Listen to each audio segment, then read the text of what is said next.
no, no! Oh my God!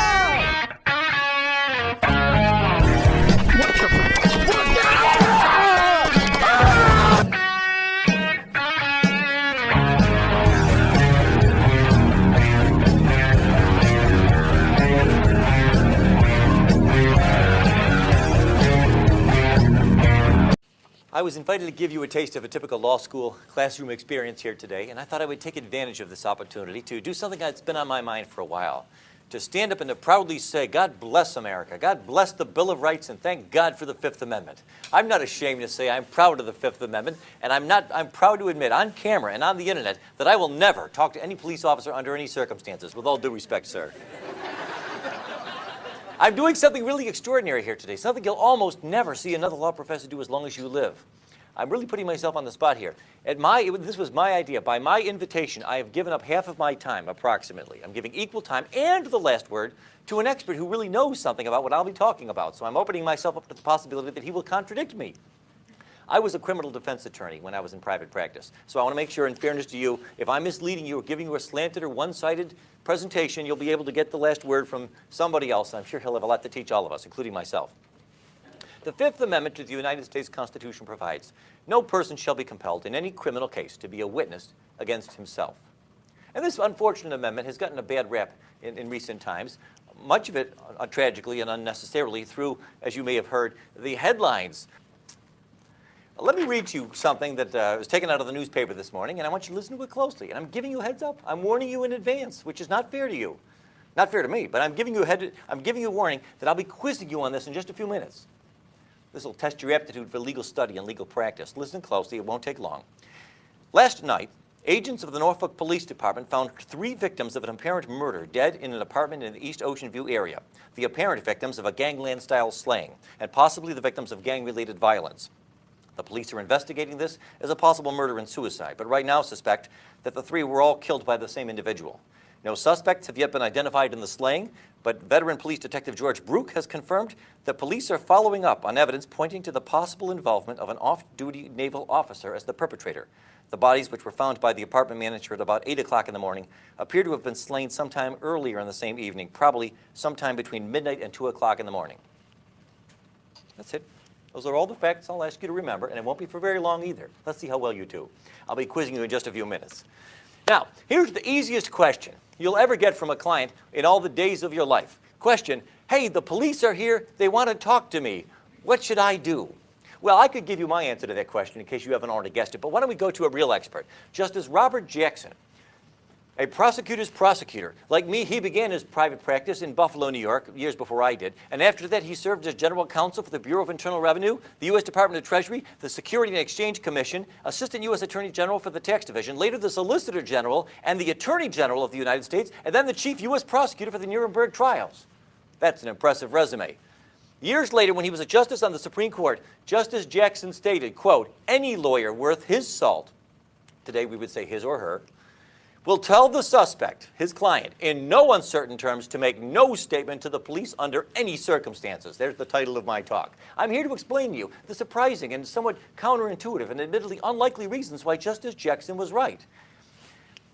I'm reminded of this because I'm amazed, we're all amazed, by the frequency with which we see newspaper articles coming out all the time from people who really ought to know better, who say, well, I'll talk to the police. I mean, after all, I'm a senator. I'm O.J. Simpson. I'm an experienced, highly polished individual. I've got a lot of experience with public relations, even criminal defense attorneys. There was a local news story here in the Virginia Pilot just a couple of months ago about an experienced criminal defense lawyer who ended up getting convicted of criminal assault because he talked to the police. He was accused of having assaulted another attorney in the hallway. There were no other witnesses to this. A woman said that he grabbed her by the throat during an argument over a case. He denied it. At trial, it was his word against hers. He said, I did not even touch her. But unfortunately for him, when the police had approached him earlier and said, would you be willing to answer some questions? He said, sure, why not? I'm an attorney. I'm a criminal defense attorney. I'm savvy. I'm sophisticated. I've got oratorical prowess. I'm accustomed to dealing with the police, by all means. And then there was a conversation that was not recorded. When the case went to trial, it was no longer his word against hers, because when he testified at trial, I never touched her. The officer took her to the stand and testified, well, when I met with him, he said he did put his hand on her throat, but just as a joke. Then he had to take the stand again and say, that's not true. I never said that. I never admitted to you that I, now it's his word against two people. Who's telling the truth? We'll never know for sure. But he was found guilty. Now, here's part of the problem. The heart of the problem, as Justice Breyer on the U.S. Supreme Court explained in 1998, is, quote, the complexity of modern federal criminal law codified in several thousand sections of the United States Code and the virtually infinite variety of factual circumstances that might trigger an investigation into a possible violation of the law make it difficult for anyone to know in advance just when a particular set of statements might later appear to a prosecutor to be relevant to some investigation.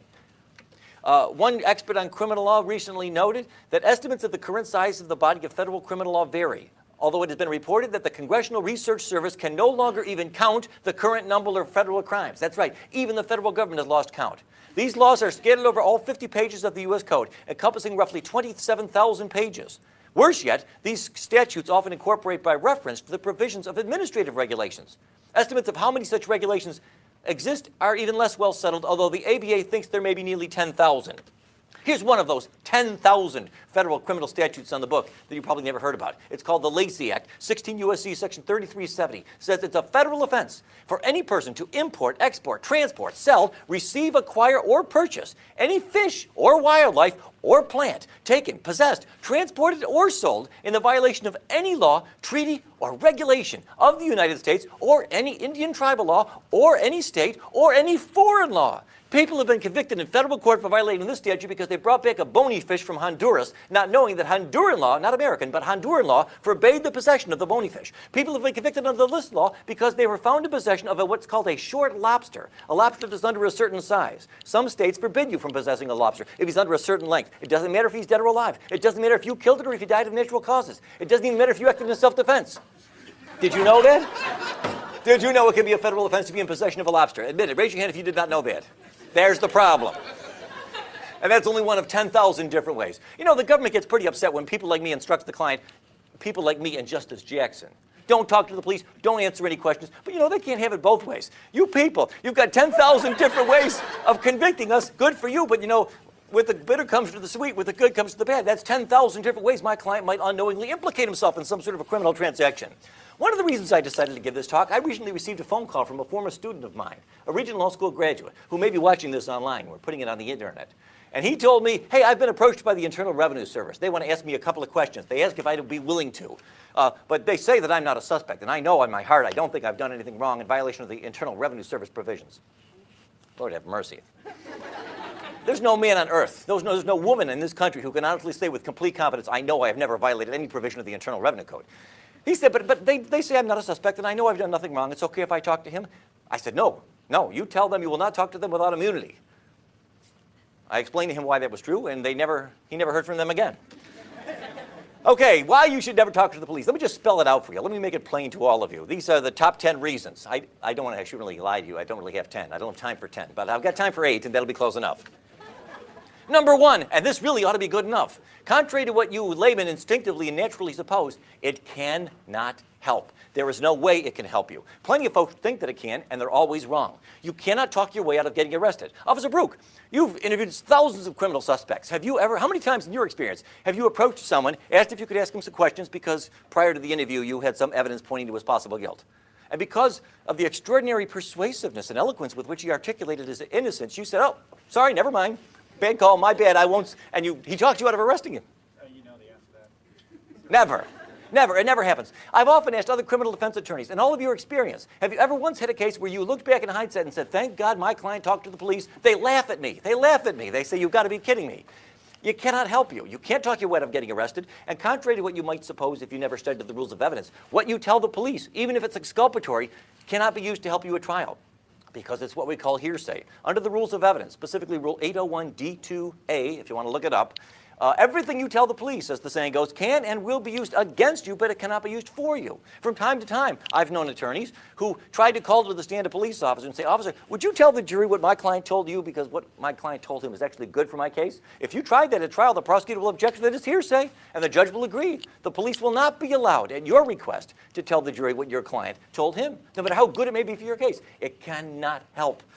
And that ought to be good enough reason. That ought to be reason enough to keep your mouth shut. But if you're not persuaded, let me go talk about a couple of others. Number two, obviously one of the most obvious. If your client is guilty, as many of them are, but even if he's not, even if he's innocent, he may well admit his guilt with no benefit in return. Now, of course, many of you are thinking to yourself, well, what's so wrong about that?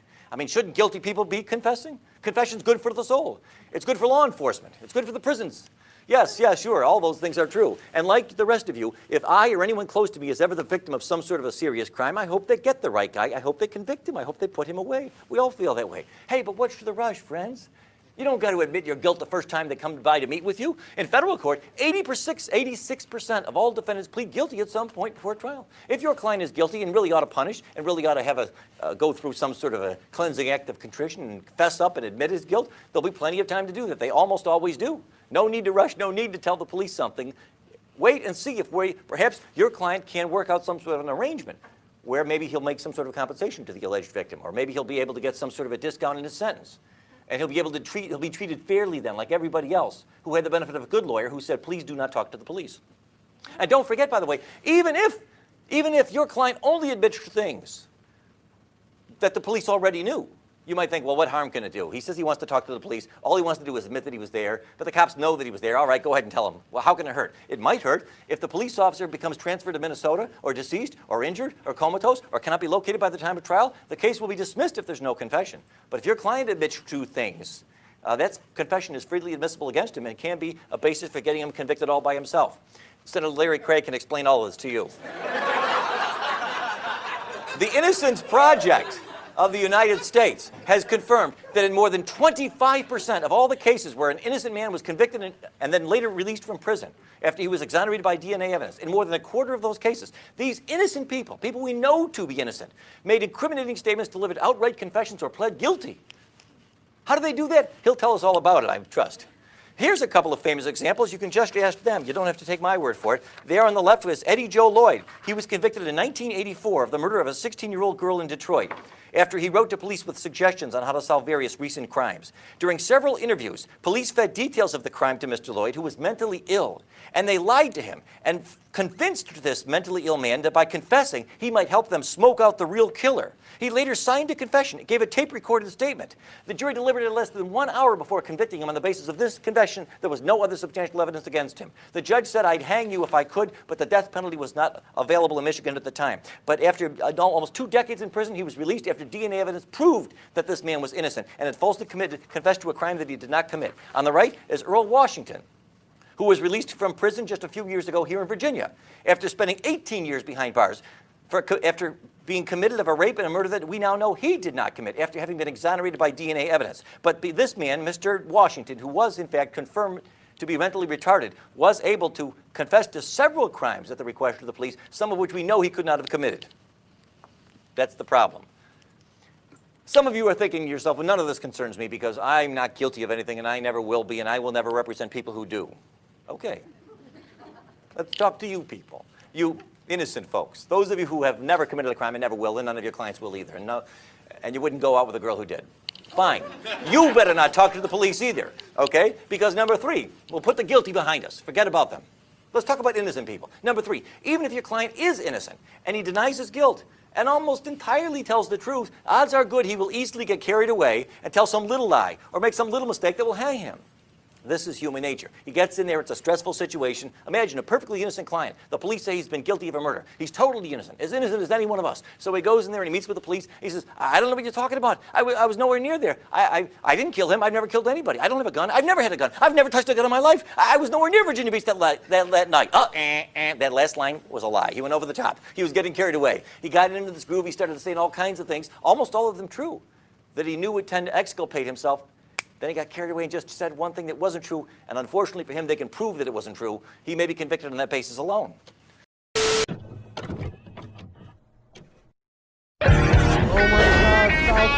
no, no!